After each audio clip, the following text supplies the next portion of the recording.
There are those of us who like to venture to the unexplored, to see the beauty in the strange and unknown.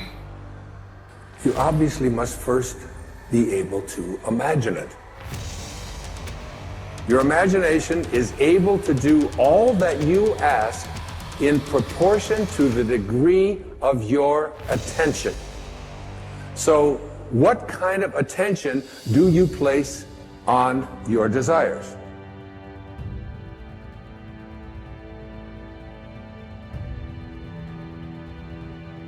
Einstein's most famous quote, one of his most famous observations, he said, "Imagination is more important than knowledge.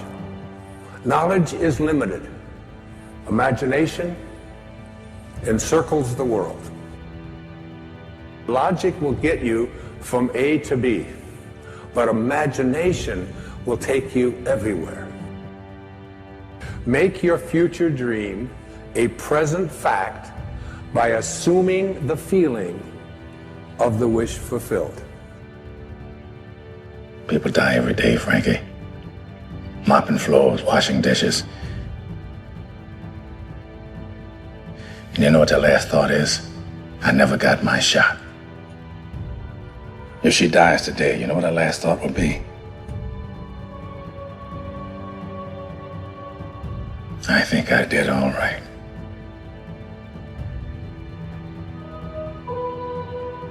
The autumn night that covers me black as the pit from pole to pole. I think whatever God there may be for my uncomfortable soul.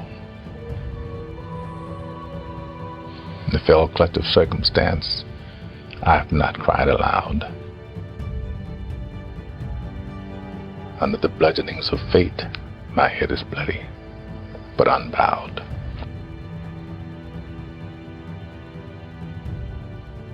Those of us who go out there with a sense of wonder. It's the magic of risking everything for a dream that nobody sees but you. Beyond this place of wrath and tears looms but the shadow of the shade. Yet the menace of the years finds and shall find me unafraid. God, matters not how strait the gate, how punishment charged the scroll. I am the master of my fate.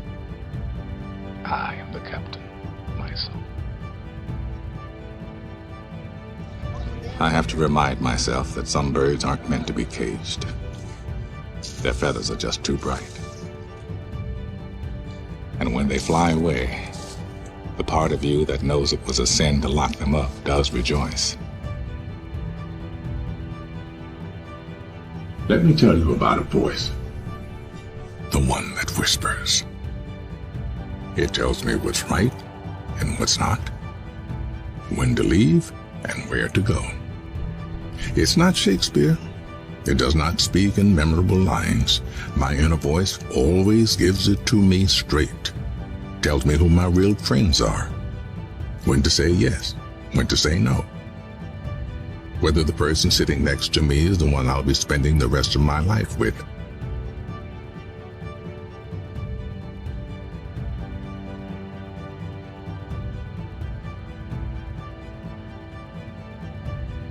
You already know that dedication, hard work, and perseverance gives positive results.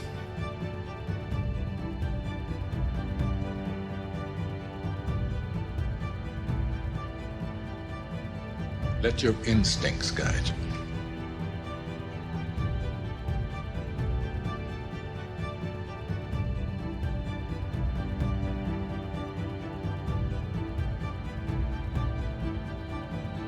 Your 15 minutes are up. You better start thinking of something else.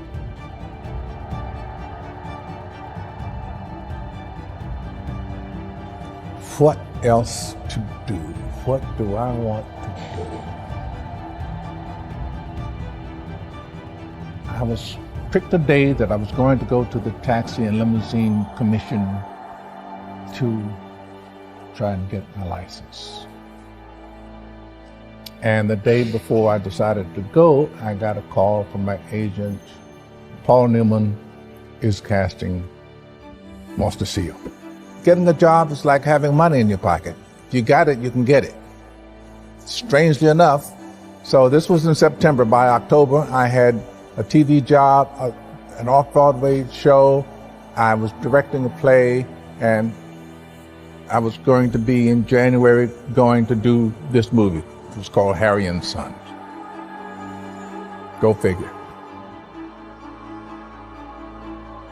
What would you do if you weren't an actor? If you didn't make it as an actor, what would you do? I have no idea. I would act somewhere, because I'll die if I don't.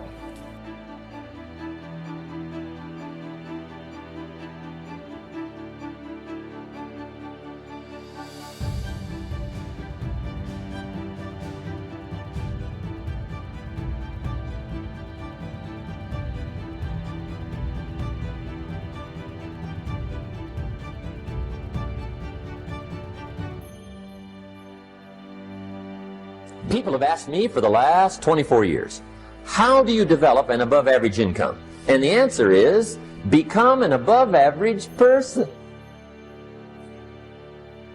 Develop an above-average handshake. Some people want to be successful, they don't even work on their handshake. As easy as that would be to start on. They let it slide, they don't understand. Develop an above-average smile. Develop an above-average excitement. Develop an above-average interest in other people. Develop an above-average intensity to win. See, that'll change everything. Probably one of the most frustrating experiences in life is looking for an above-average job with above-average pay without becoming an above-average person. It's called frustration.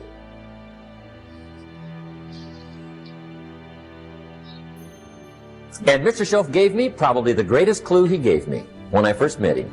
He said, Jim, if you want to be wealthy and happy the rest of your life, just learn this lesson well. He said, learn to work harder on yourself than you do on your job. That which you feel yourself to be, you are. And you are given that which you are. So assume the feeling that would be yours were you already in possession of your wish. And your wish must be realized. So live in the feeling of being the one you want to be, and that you shall be. If this assumption about what you would like to become is persisted in until it becomes your dominant feeling, the attainment of your ideal is absolutely inevitable.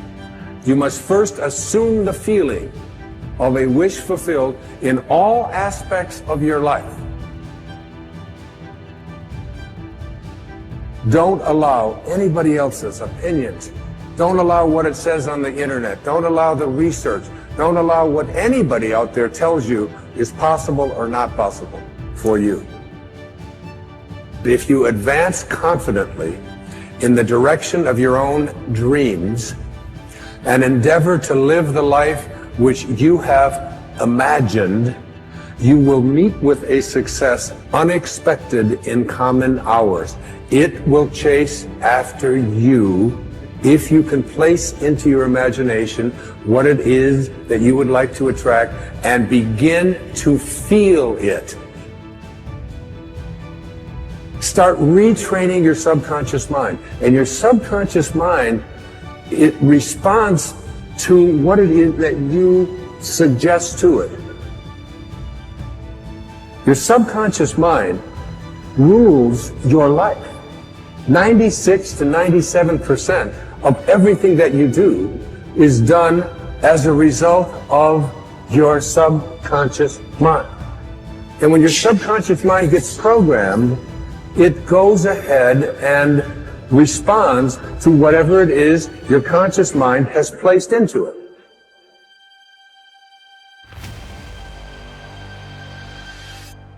You are the creator. This is the mystery. This is the great secret known by the seers and prophets and mystics throughout the ages. This is the truth that you can never know intellectually. Many of you, as I have been, as I am, are where you are in your life based upon what you believe. And it's not just what you think you believe on the surface, it's also your shadow beliefs that are holding you back from moving into the life that you believe you deserve.